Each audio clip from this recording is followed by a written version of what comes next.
Hello dear student, today discuss about the depression freezing point. तो depression freezing point क्यों आता है? Freezing point का मीन्स आपका क्या होता है? फ्रीजिंग पॉइंट का मतलब आपका होता है कि वो टेम्परेचर जिस पर लिक्विड स्टेट का वेपर प्रेशर सॉलिड स्टेट के वेपर प्रेशर के इक्वल हो जाए। ठीक है, तो हम बात करेंगे डिप्रेशन इन फ्रीजिंग पॉइंट की।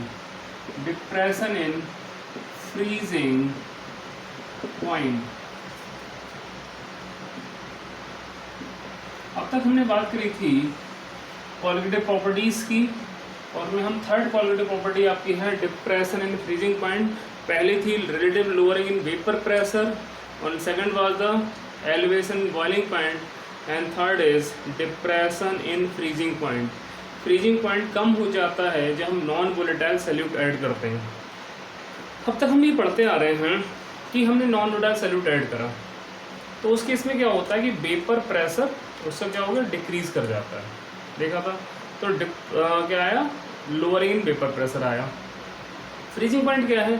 फ्रीजिंग पॉइंट वो टेम्परेचर है जिस टेम्परेचर पर सॉलिड फॉर्म ऑफ सब्सटेंस और लिक्विड फॉर्म ऑफ सब्सटेंस दोनों का वेपर प्रेशर क्या रहेगा, सेम रहेगा। ठीक है, सॉलिड का और लिक्विड का दोनों का वेपर प्रेशर क्या रहेगा, सेम रहेगा। वो कहलाता है आपका, क्या कहलाता है, फ्रीजिंग पॉइंट। हमने क्या करा, अब हमने सॉल्वेंट लिया, प्योर सॉल्वेंट लिक्विड फॉर्म में था, उसे हम सॉलिडिफाई करा। वो उस कंडीशन में फ्रीज होगा जहां उसका वेपर प्रेशर दोनों के आपस में इक्वल हो जाएं, सॉलिड के और लिक्विड फेज के। क्लियर हो गया? नेक्स्ट, अगर हम उसमें नॉन वोलेटाइल सॉल्यूट ऐड करेंगे तो फ्रीजिंग का वेपर प्रेशर और कम हो जाएगा। सिंपल सी बात है, नहीं सोल्यूशन का वेपर प्रेशर हमेशा कम रहता है ना। तो हम क्या करेंगे, तो उसको वेपर प्रेशर को, सॉलिड के वेपर प्रेशर को सोल्यूशन को सॉलिडिफाई करने का जो वेपर प्रेशर होगा, दोनों इक्वल लाने के लिए क्या करना पड़ेगा, हमें टेम्परेचर को और कम करना पड़ेगा। ठीक है, वेपर प्रेशर इक्वलाइज करने के लिए। क्लियर हो गया? तो जब नॉन वोलेटाइल सॉल्यूट ऐड होगा तो फ्रीजिंग पॉइंट क्या होगा, और भी कम हो जाएगा। तो कितना होगा उसकी हम बात कर रहे हैं। तो पहले हम बात करते हैं फ्रीजिंग पॉइंट है क्या। क्या है एफ? फ्रीजिंग पॉइंट है क्या? द टेम्परेचर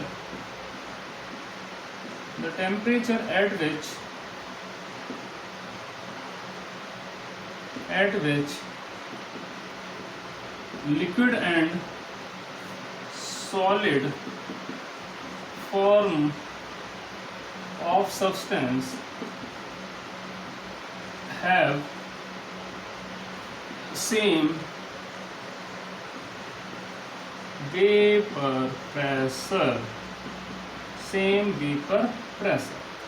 ठीक है। अब हमारे पास क्या है, हमारे पास अगर हम इसका ग्राफ देखें तो ग्राफ एक बना के देखते हैं कैसा ग्राफ बनेगा। हमने क्या करा, हमने ग्राफ प्लॉट करा। ग्राफ को ध्यान से देखिएगा, ये काफ़ी सिंपल है, आसान है। हमने ग्राफ लिया टेम्परेचर और वेपर प्रेशर में।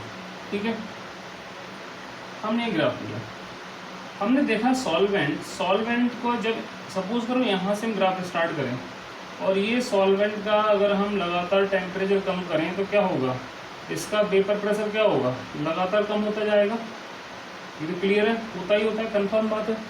ठीक है, अब हम बात करें सोल्यूशन की, तो यहाँ इस पॉइंट से हमने स्टार्ट करा किसका, सॉल्वेंट का। ये है आपका सॉल्वेंट, ये है लिक्विड सॉल्वेंट। सॉल्वेंट मतलब प्योर, सिंपल सी बात है, इम्प्योर तो हो नहीं सकता सॉल्वेंट। ठीक है, तो लिक्विड सॉल्वेंट लिया, हमने क्या करा, उसमें ऐड करा नॉन वोलेटाइल सॉल्यूट, तो उसका वेपर प्रेशर क्या होगा, देखो सेम टेम्परेचर पे, ये है वेपर प्रेशर, ये है टेम्परेचर, तो सेम वेपर प्रेशर पे, मतलब सेम टेम्परेचर में वेपर प्रेशर क्या होगा, कम ही होगा।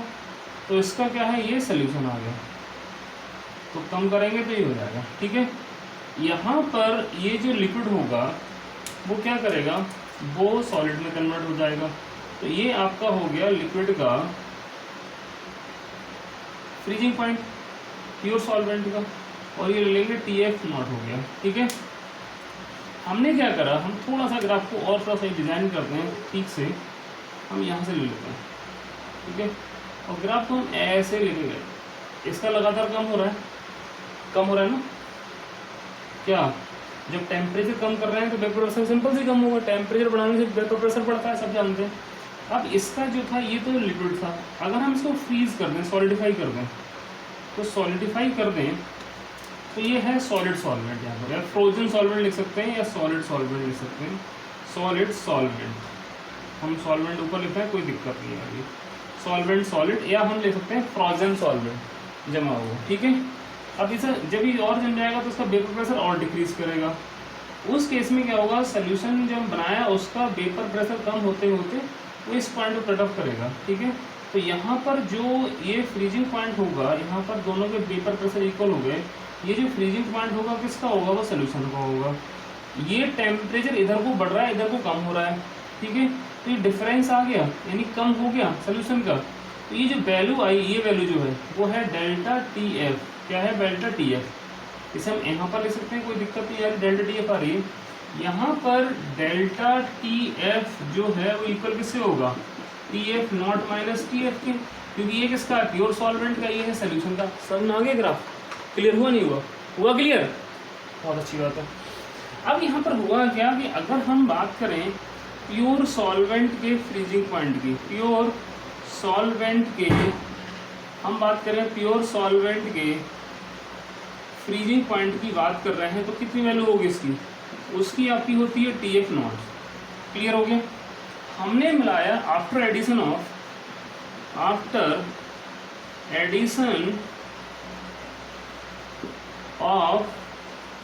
NVS, you know what the NVS, non volatile solute, non volatile solute. अब इसका जो फ्रीजिंग पॉइंट होगा, फ्रीजिंग पॉइंट कितना होगा, वो होगा आपका TF, ये हो जाएगा।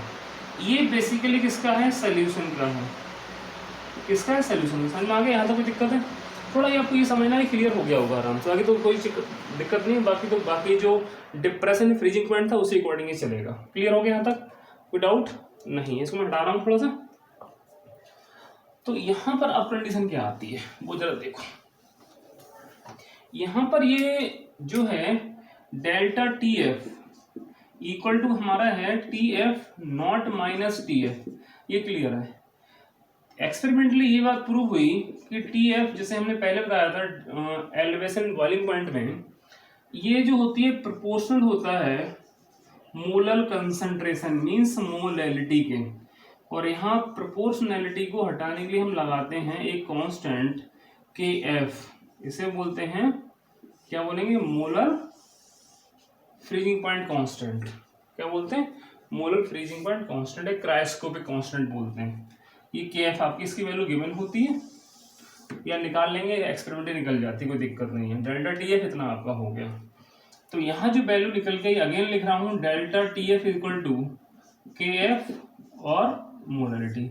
अब क्वेश्चन वही आता है, हम इसे पढ़ क्यों रहे हैं, हम पढ़ रहे हैं कि जो नॉन वोलेटाइल सॉल्यूट था उसका मोलर मास निकालने के लिए, तो कैलकुलेशन ऑफ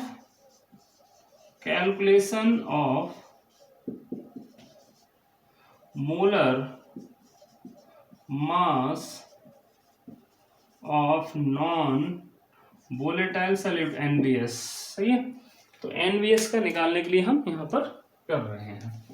अब यहाँ पर बड़ा सिंपल तरीका हमारे पास है सॉल्व करने का इसको, वो क्या है देखो जरा, देखिएगा।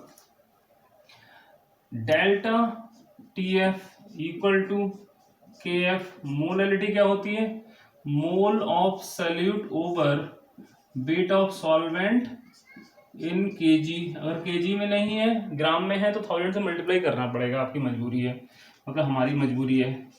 तो TF इक्वल टू आपका हो जाएगा KF, और NB क्या होता है, WB over means weight of solute, कौन सा सॉल्यूट, NVS, ओवर आपका molar mass of solute into WB तो नीचे आए, WA तो नीचे आएगा, इंटू कर दो 1000, क्योंकि हमें किसमें कन्वर्ट करना है, 1000 क्यों लगाएंगे, पता है ना 1000 हम क्यों यूज कर रहे हैं, क्योंकि ये WA जो होगा यहाँ पर ग्राम में दे रखा होगा, तो उसे केजी में कन्वर्ट करना पड़ेगा। ठीक है बेटा। अब यहाँ पर क्या होता है, हमने लिया MB, तो MB निकालना था, MB कितना हो जाएगा, KF into WB into 1000 over delta TF into WA, ये हमारे पास होता है फॉर्मूला। तो इस तरह से हम इसको निकाल लेते हैं, ठीक है। इसकी वैल्यू गिवन होगी, ये वैल्यू गिवन होगी, जो भी आपकी गिवन है उसके अकॉर्डिंग निकाल लेंगे, ठीक है। हालांकि मैं न्यूमेरिकल सारे कराऊंगा, एक तरफ से एक न्यूमेरिकल कराऊंगा। न्यूमेरिकल ट्रेंड का रहेगा हमारा NCERT पूरी, GMAINS पूरा जो आए हुए प्रीवियस क्वेश्चन है, और नीट पूरा, और आपका एडवांस पूरा, इन सब के क्वेश्चन एक तरफ से मैं कराऊंगा प्रीवियस वाले। यूनिट खत्म होना तो फिर सारे कराता हूँ एक तरफ से, ठीक है। ये क्लियर यहाँ तक हो गया।